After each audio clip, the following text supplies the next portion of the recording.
The Honourable Member for Newton North Delta. Thank you, Mr. Speaker. It's my pleasure today to rise and speak in support of the motion before this House. And like my colleague, I think when we have these emergency debates, it's an opportunity for all sides of the House to work together over an issue that we realize is really urgent. You know, I hear so much about real families. There are real families hurting right across this country. It doesn't matter whether it's in Newfoundland or whether it's in Vancouver, right across. But let's today focus on the farmers. You know, Mr. Speaker, we live in a very, very huge country. Our geography is truly inspirational. And it's our western provinces that grow the majority of the grain and the pulses. I was actually surprised a few years ago when I found out how much of our grain is actually exported to feed many corners of the planet. And, Mr. Speaker, you might be surprised to know that 40% of our pulses grown in the prairies are actually exported to China and India. I can tell you that took me by surprise.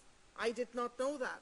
So what we're talking about here are not only people who grow grain for us for domestic consumption, but they also help in the trade in order to create us with a trade balance, but also they help to feed the rest of the world. And sometimes it's so embarrassing at how badly our farmers feel treated by this government.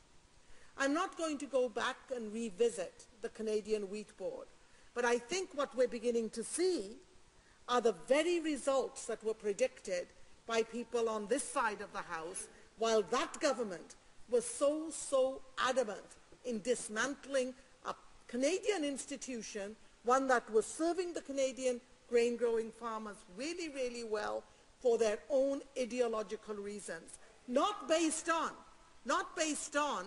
what was needed by the farmers, but based on their own ideology, and absolutely rammed that through. But today we're here to talk about how fast or how quickly or if ever this grain gets moved. And what we're hearing from the farmers is that they have a massive crop. I mean, we should be celebrating the fact that we have this massive crop. And Mr. Speaker, most countries would be celebrating. But our farmers cannot celebrate because their grain is not moving. You know, this government is very fond of signing international trade agreements. But unless we have the infrastructure in place to move the goods within Canada, to get them to our ports and out of the country, it really begs the question how serious we are when we sign those agreements, or whether we're not selling people a kind of a bill of goods, so to speak. I live in a port city, as you know, Mr. Speaker, and I have the honor and privilege of having Delta Port right in my area, and of course the Metro Port, Port Vancouver as well. And I have had innumerable meetings with transloading companies, and they tell me the challenges they face.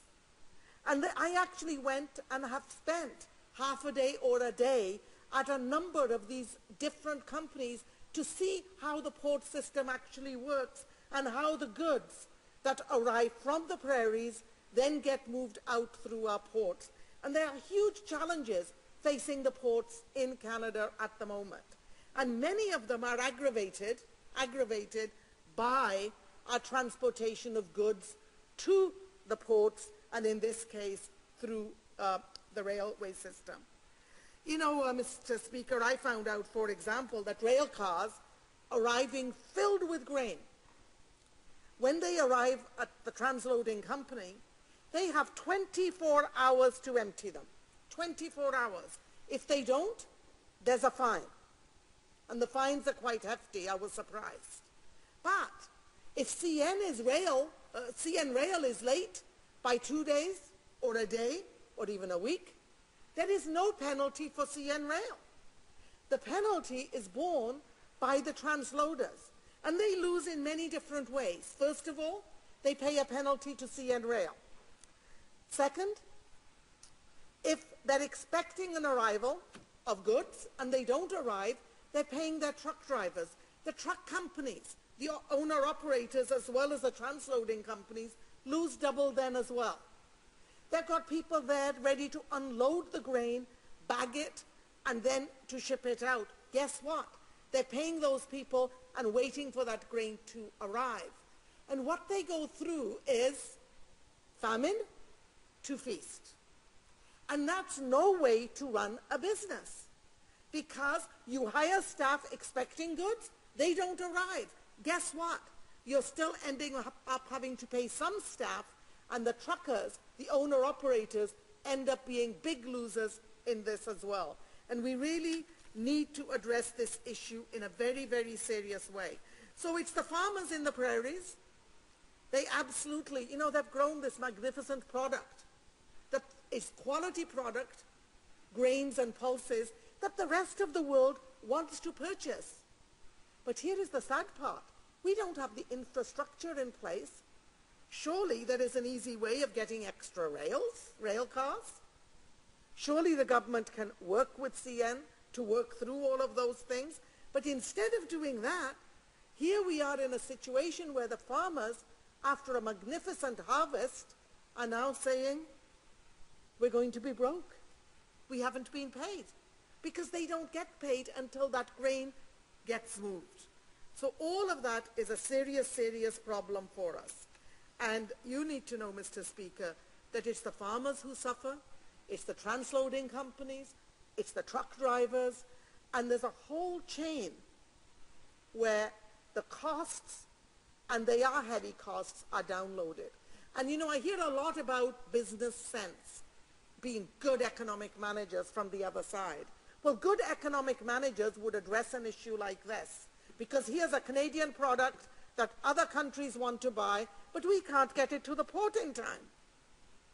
And it's our Canadian companies, the transloading companies, as well as the truck drivers, who end up being the victims and end up suffering. So you go, even for the truck drivers, from having days of famine to having days when they are then told, we don't have enough truck drivers, we need to have more trucks.